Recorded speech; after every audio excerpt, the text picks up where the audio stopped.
इसी लफ्जे संभल की वजह से उत्तर प्रदेश में हिंसा है। संभल में संभल गराम गुक्य सबराहमणय सगहातमण भवन विष्णु यशा कल की प्रादुर्भविष्यति। हिंदुओं के यह अकीदा है कि कलयुग में अंतिम अवतार आने वाला, आखिरी अवतार, यानी आखिरी विष्णु जी अवतार लेंगे आखिरी, उसके बाद कोई अवतार नहीं आएगा। और वो जो अवतार लेंगे, वो जो जगह होगी, वो जगह संभल होगी। तो वो समझते हैं मुरादाबाद वाला संभल। अब इस वजह से उन लोगों का यह मानना है कि संभल में आएंगे कहां पे। उन्होंने तहकीक शुरू की, कह रहे यहां तो कोई हिस्ट्रिकल मंदिर है ही नहीं जो वहां पर अवतार अवतरित लेंगे। अवतर मतलब आसमान से जमीन पर उतरना। वो आसमान से जमीन पर मस्जिद के गुंबद पे तो उतर नहीं सकते विष्णु जी। नमाज तो नहीं पढ़ रहे होंगे विष्णु जी।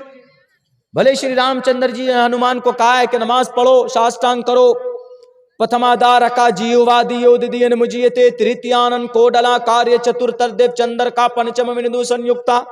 रात को 3 बजे मंत्र पढ़ने की तो जरूरत है नहीं, लेकिन समझाने के लिए मैं पढ़ रहा हूं। मंत्र तो खैर 200-300 कितना भी पढ़ सकते हैं, नो नीड, इस वक्त तो जरूरत नहीं है, लेकिन खैर हम आपको समझा रहे हैं। तो श्री रामचंद्र जी ने हनुमान को साष्टांग करने की परमिशन दी। 100 अष्टांग 8 अंग से भक्ति करना। 8 अंग से भक्ति कैसे होगा? सूर्य नमस्कार में तो होगा नहीं, जय हनुमान ज्ञान गुण सागर पढ़ने में तो होगा नहीं, ओम भूर्भुवस्सुवः पढ़ने पे तो होगा नहीं, मंदिर में जाकर माथा टेकेंगे तो भी नहीं होगा। हाँ, जब नमाज पढ़ेंगे तो 8 अंग जमीन पर टिकता है। जब नमाज पढ़ते हैं, सजदे में जाते हैं, 8 अंग टिकता है। पेशानी, नाक, दोनों हाथ, दोनों घुटने और दोनों पैर के अंगूठे, 8 हुए कि नहीं है? 100 अष्टांग पथमादार का जीववादियोदियन मुझिए थे बैरक है। तो अब इन्होंने देखा कि संभल में कोई, वहां तो मस्जिद है, अब मस्जिद में तो अवतार लेंगे नहीं परमात्मा, वहां अब क्या होना चाहिए? तो अब उन्होंने देखा कि ढूंढो, कुछ निकालो सोचा। अब उन्होंने अकबरनामा को ढूंढा, बाबरनामा को ढूंढा। उसमें कहीं लिखा है अकबरनामा बाबरनामा ऑथेंटिक किताब नहीं है, उसको दलील नहीं बना सकते। अकबरनामा बाबरनामा में उनको कुछ भी मिल गया कि हाँ, संभल में जो जामे मस्जिद है, मस्जिद शाही जामे मस्जिद संभल की, उस मस्जिद के नीचे 500 साल पहले एक मंदिर था। 2 घंटे के अंदर में परमिशन हो गया। इंडिया का ये मामला चल रहा है ना, आप लोग भी देखते होंगे। 2 घंटे के अंदर में परमिशन भी हो गई, यानी कोर्ट देखिए, जज साहब भी बैठे हैं।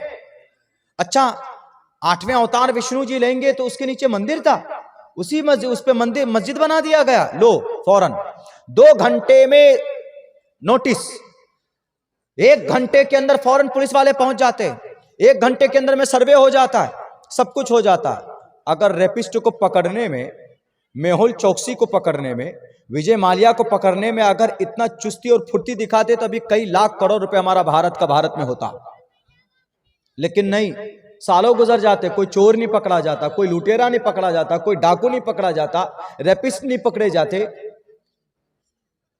मेरे भाइयों बैरक, तो उन्होंने कहा कि भाई अब जब विष्णु जी आएंगे तो कहां आएंगे, अवतार कहां लेंगे?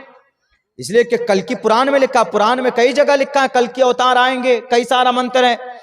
वो एक तो यह है अज्ञान हेतु किरत मोहम्मद अंधकारम नाशम विदायम हित दोदेत विवेक भय वैदाहम मित पुरुष महानिमादित्यो वरुण तपस्य प्रस्तात् अहमिद्धि पृष्ठुति मेगा मर्तस्य जगरंबाम सूर्या जाने। बहुत सारे हैं मंत्र, बहुत सारे। नराशन संवाजनम वाजन निषेधीरम पूषणम सन्मैरी भे रथम न दुर्गा दव सवा सुदानवो विश्व सम्मातरो आंसो निस्पिपर्ता।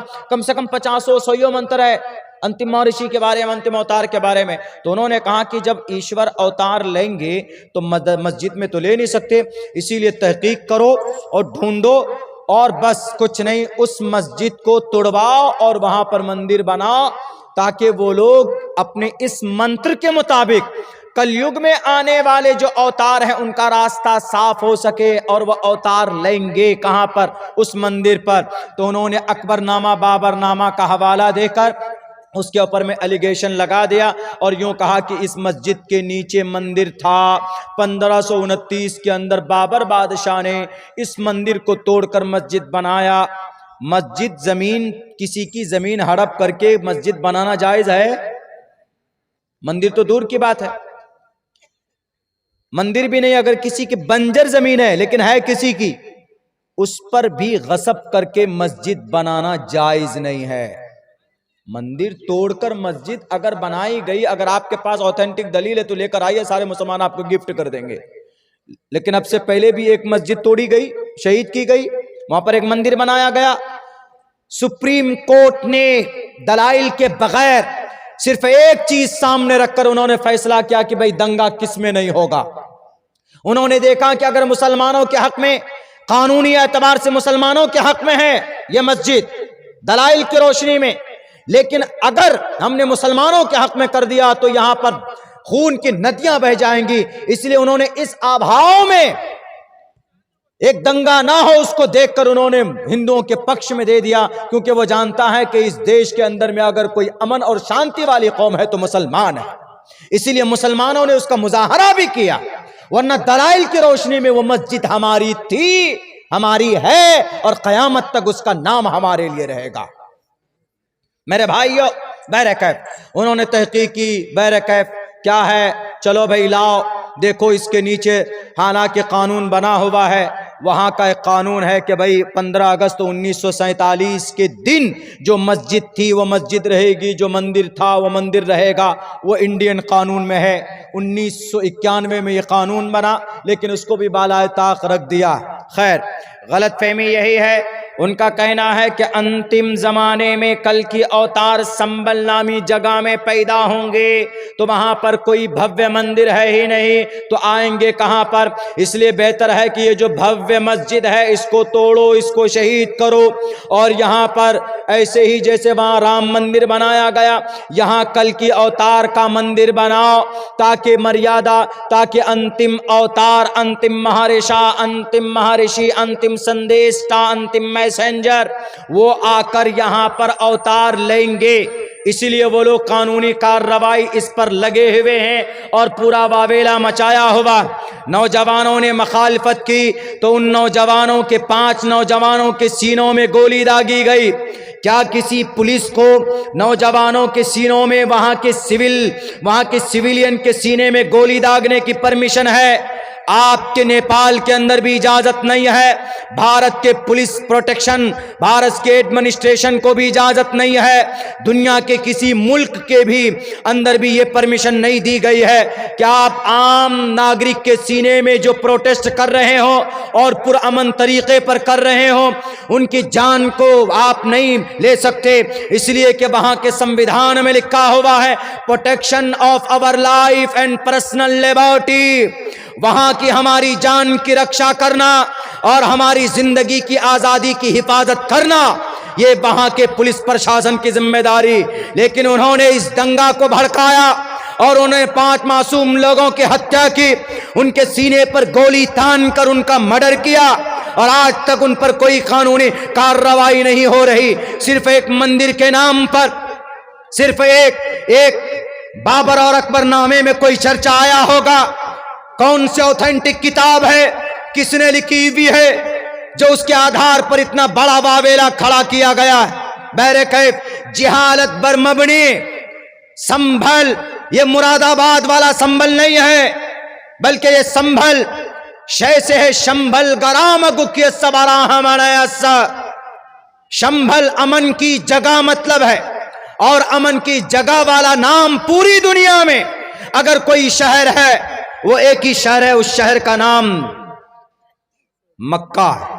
मक्का का नाम हाजल बलदिल अमीन, और इसी को संस्कृत में कहा गया शंभल गराम, अमन की जगह वाली शहर में अंतिम महर्षि आएंगे। और सुनिए, मजे की बात तो यह है, हमारे हिंदू भाई सोचते हैं आपके नेपाल में भी और भारत में तो खैर सोचते ही, वहां तो कॉन्सेप्ट ही बना हुआ है। मेरे बाद जो मुकर्रिर आने वाले हैं उनको बुला लीजिएगा, बस थोड़ी इसको पूरी करके मैं अपनी बात पूरी करता हूँ। वक्त बहुत होने वाला, 3 बजने वाला, बुला लीजिएगा, जो भी आएंगे दुआ कराएंगे। मेरे भाइयों, पता है क्या कहा इसमें? यह कहा है डॉक्टर वैद प्रकाश उपाध्याय ने इस मंत्र का क्या तर्जमा किया। इस मंत्र का तर्जमा यह किया कि अब आने वाले नहीं है, इस मंत्र में जो बातें बताई गई है वो आ चुके हैं।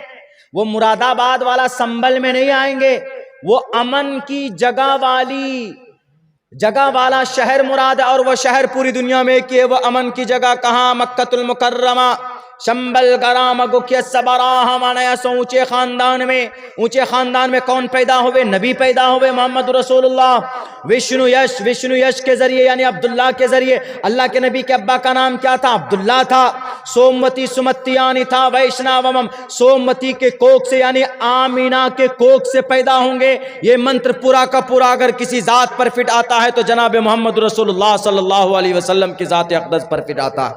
लेकिन इस लफ्ज को बेस बनाकर और वहां पर कार्रवाई की जा रही। जुल्म बिल्कुल मत कीजिए। दुनिया के अंदर जब जुल्म बढ़ता है तो अल्लाह तबारक व तआला के तरफ से अजाब तय होकर आता है।